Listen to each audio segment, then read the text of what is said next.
Kagaya po niya ay ang representasyong ito po ay biktima rin ng ganyang klaseng mga dapat na i-take down sa ating internet. Ngunit sa kabagalan po ng mga hensyang may kinaukulan dito, nananatili po tayong naapektuhan ng mga bagay na ito.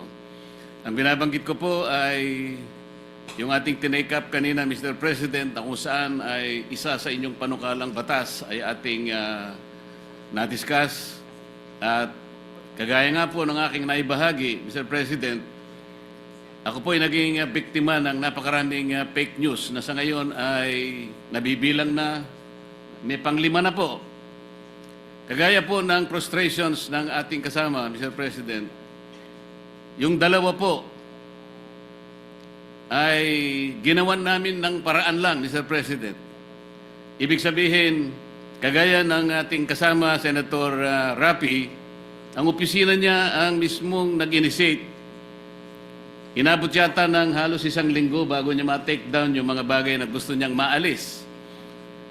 Kami po naman ay nagkapalad, Mr. President, na yung unang dalawa, dahil na rin po sa aming sariling pagsisikap, ay na-take down po namin yung unang dalawa.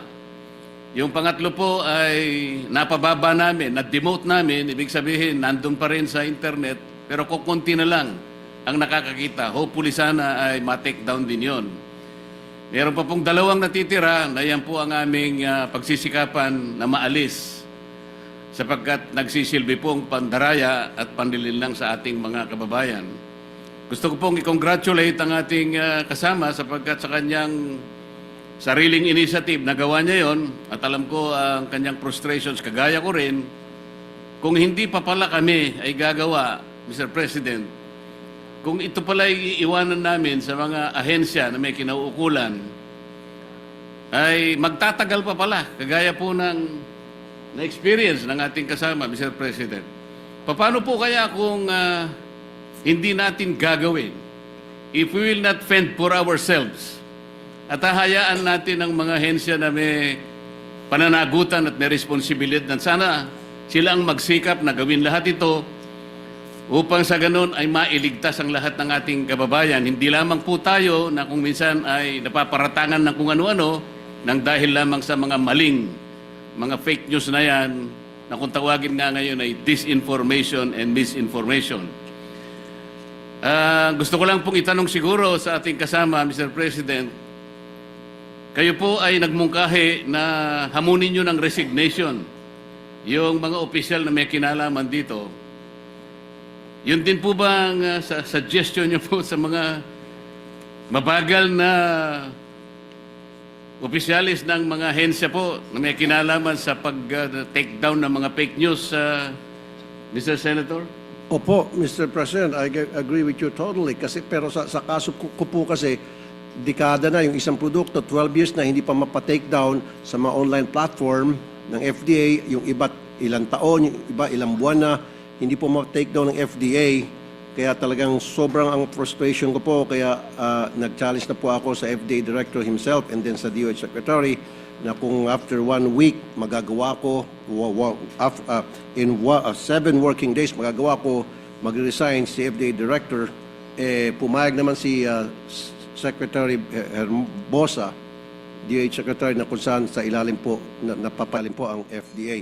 Pero yes, I agree with you. Sana yung mga kawani ng gobyerno na hindi ginagawa yung kanilang trabaho, dapat po talaga mag-resign. Bakit pa ho sila manungkulan sa gobyerno kung hindi nila kayang gampanan yung responsibilities na kanila po ang naka-attach sa kanila, kaya sila po nandun sa kanilang position po. Sa mga tweet, Mr. President, kaya mo lang na-suggest, na imungkahi na sila'y magsipagbitiw sa tungkulin nang dahil siguro sa frustration mo na napakatagal na panahon pa lang pinaghintay mo na gawan nila ng paraan ang nirereklamo mo. Yes, Mr. President. Opo.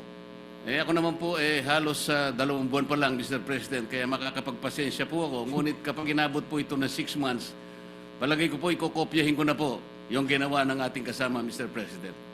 Maraming salamat po, Mr. President. Thank you po, Thank Mr. you, President. Senator Marcoleta. Senator Loren Legarda is recognized.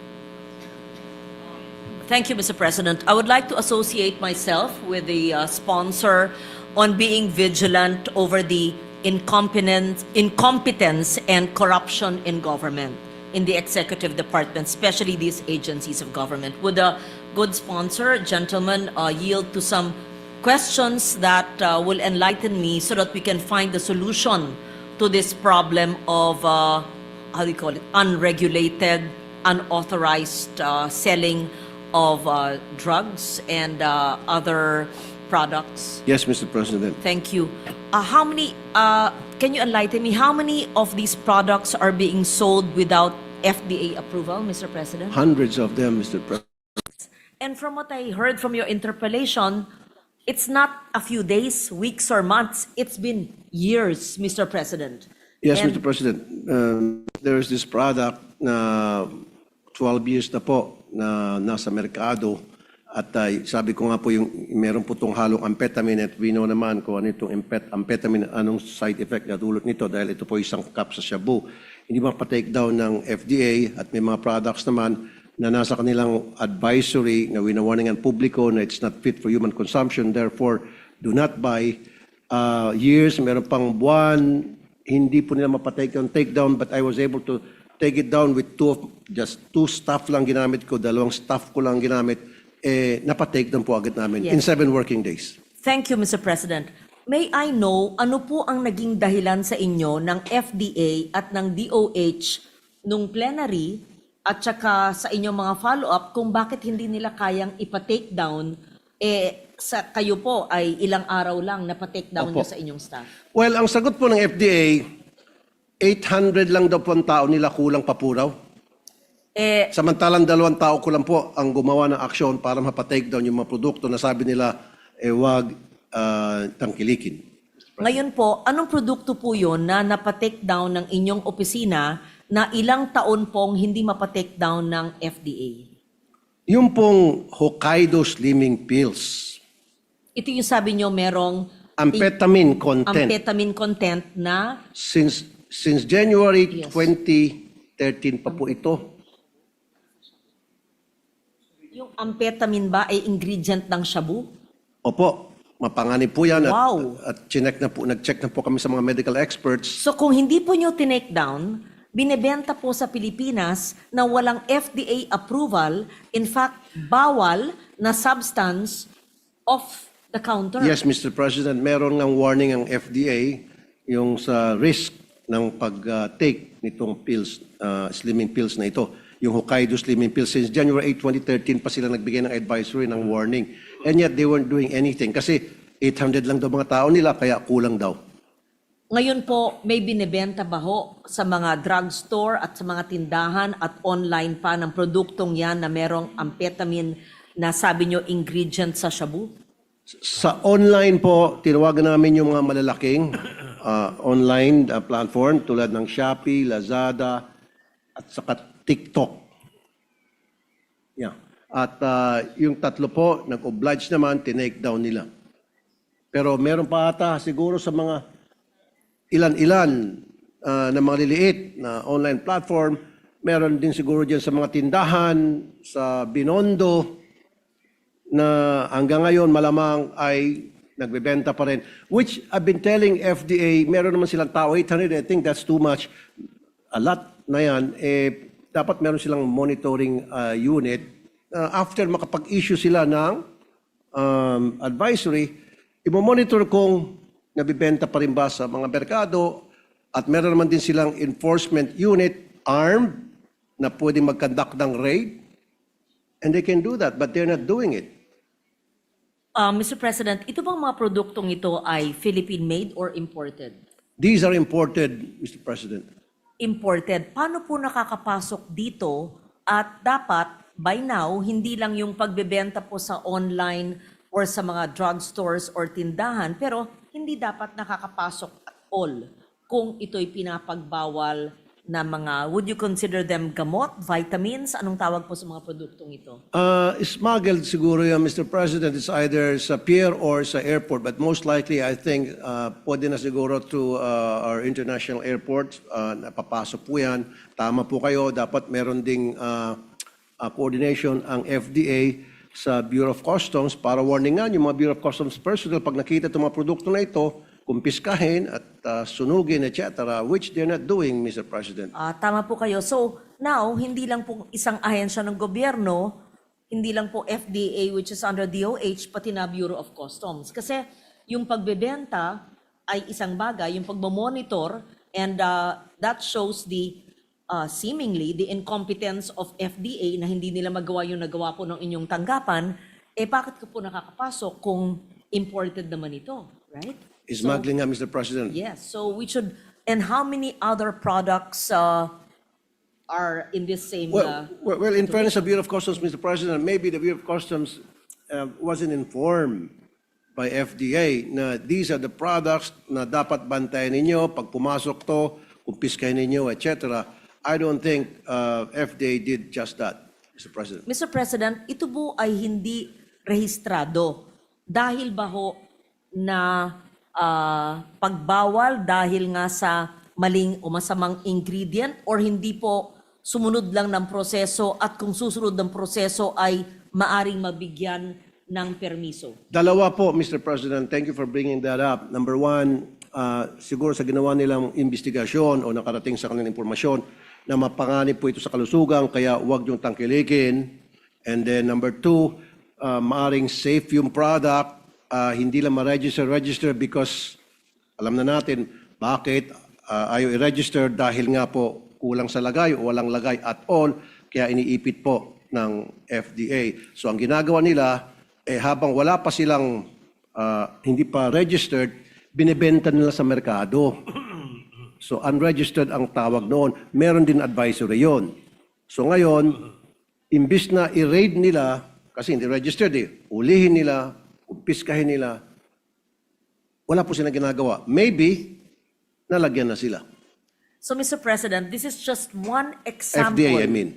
This is just one of the many examples of a product which is either not effective, has no permit, no registration, and at worst, harmful to a person's health.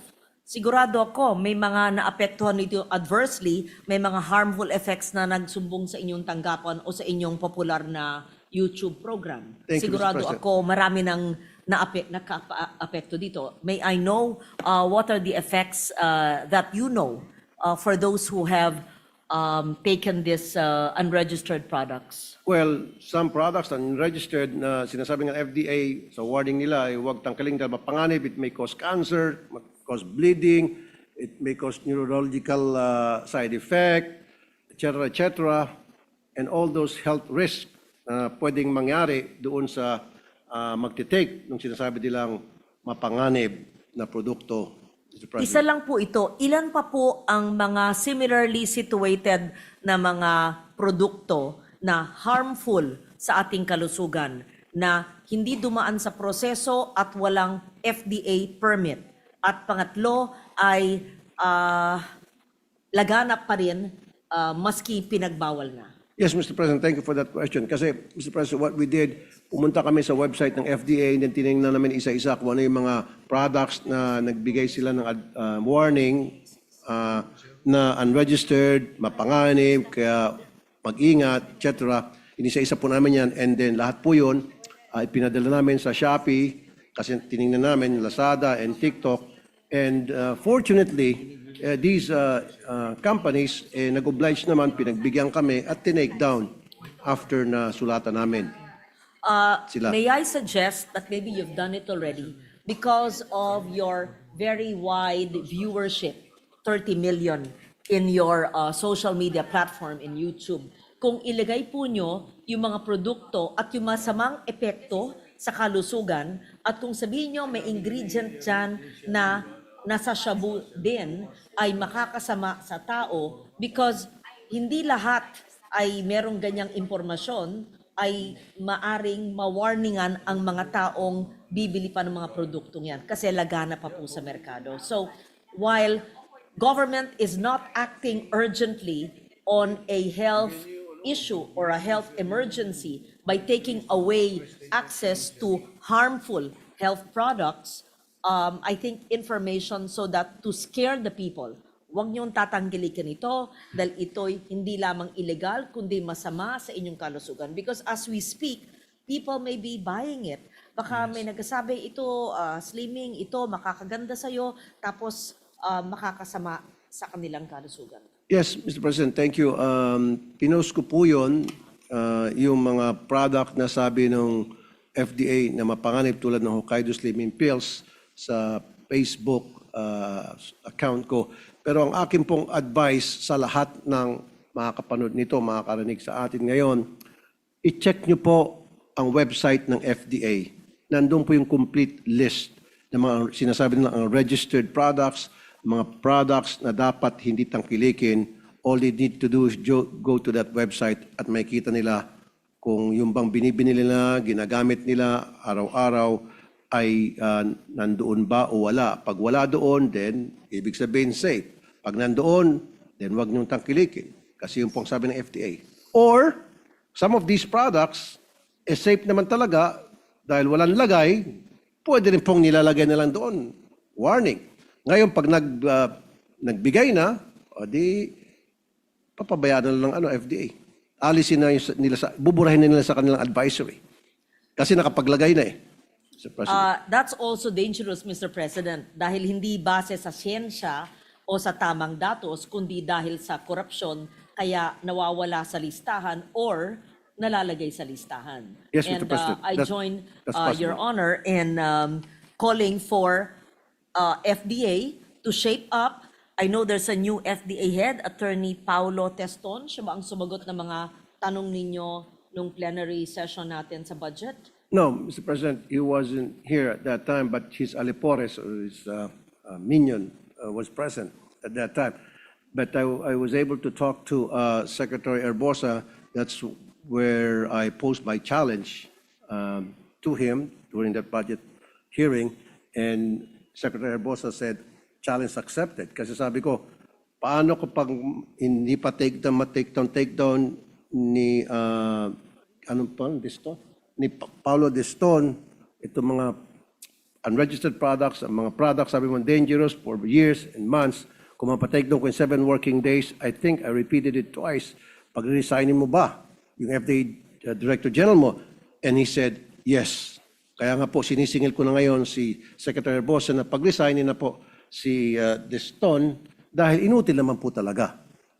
So this is a call to action to the FDA head. I don't know him personally. Again, nothing personal.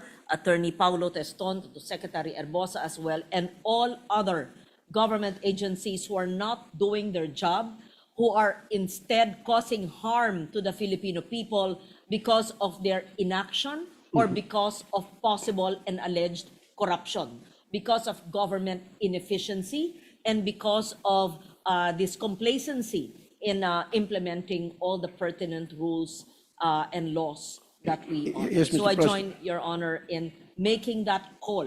And I think you may call that person to your office along with the the health advocates in this chamber. So Hindi that ko na, ayokong patawag sa office ko, baka mabatukan ko lang, Mr. President. ako pong aawat sa inyong pagbatok at but levity aside, Mr. President. So thank you for bringing up oftentimes the consumer concerns dahil madalas ang mga consumers ay walang plataforma na mag-angal, magbigay ng kanilang mga hinaing, and thank you for bringing it up so I could not stop myself from rising today to join that call for efficiency, for transparency, accountability. Tayo we elected officials are being held to be efficient, transparent, accountable. Paano naman itong mga ahensya ng gobyerno who are supposed to be directly serving our people? And harmful products are hurting the Filipino public without their knowing it. So incompetence and inefficiency can lead to death, can lead to adverse effects of health. Thank you, Mr. President. Exactly. You said can lead to health risk. Kasi, alam mo, let's talk about delays. Yung mga incompetent na mga taga-gobyerno sa ibang agency, their incompetency might not kill people. Pero sa FDA, napaka-sensitive po ng kanilang trabaho. we're talking about drugs, food na kinakain pupunta sa loob ng system ng tao. So, in the long run, some of them might die, some of them might get cancer or any other mga sakit na dulot o mga gamot na sinasabi nilang dapat wag tangkilikin. Like again, pag merong isang incompetent dyan, let's say sa LTO, mabagal po mag-issue ng driver's license. Walang Delikado mamamatay. rin yan. You're Wala po correct. magkakasakit. You're Sa FDA, mabagal sila magpa-take down ng mga gamot na sinasabi nilang bawal. Maaaring may mamatay, maaaring may magkasakit na cancer. Yan po yung difference doon. Mr. President. Mr. President, I don't think we should stop with this conversation in plenary today. I would again suggest to call the person, the head of the agency. Again, nothing personal. We don't even know that person. And I would encourage you to do this for every agency of government. And I will join you in holding them accountable. Kasi po, ang katangahan, ang katamaran, ang walang bahala sa trabaho ay maaring makamatay ng Pilipino. Thank you, Salamat Mr. po, Mr. President. We know that this agency is the most complained about, as you mentioned, according to our law on the ARTA. ARTA law. Yes. So I join you, and I would like to join you in the meeting if that is held in the next few days, even before Christmas. Thank you, Mr. President. Thank you, Mr. President. Thank you. Mr. President, Senator Risa. Senator Risa Ontiveros is recognized. I'm sorry. Salamat po, Mr. President. Okay lang po yun. Maikling manifestation lamang po, good gentleman mula sa Isabela. Salamat po, Sen. Rafi, para sa muling pagbibigay diin dito sa mga peligroso, unregulated at unregistered health products na napakadaling bilhin online. Kaisa ko kayo sa pag-aalala dito. Kaya nga hinain ko po ang Senate Resolution number 194 na tungkol rin sa mga health risks ng mga produktong ito. Kahit nagbabala na ang FDA at pati ang DOH, at may mga nabalitaan na rin kami na pabata ng pabata ang mga dinadialysis dahil sa paggamit ng mga unregulated supplements na nabili nila online, mukhang hindi sapat na mag-warning lang. Kailangan talaga na higpitan ang enforcement at pagbutihin ang capacity ng ating mga health and regulatory authorities.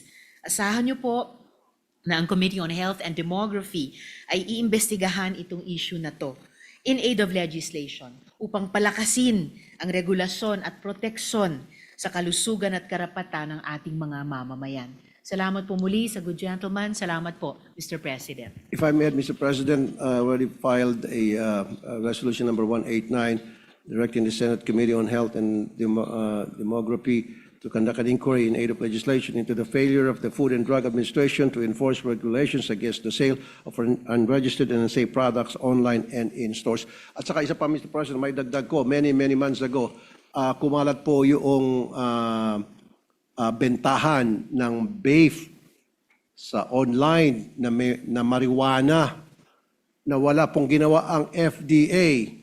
Nung kinall out ko po yung attention during a hearing, agad-agad, matik, natanggal po mga yon at wala na po. Pero kung hindi ko pa po kinall attention ng FDA at yung Shopee and Lazada, binibenta po yung marijuana online at sa pamagitan ng vape.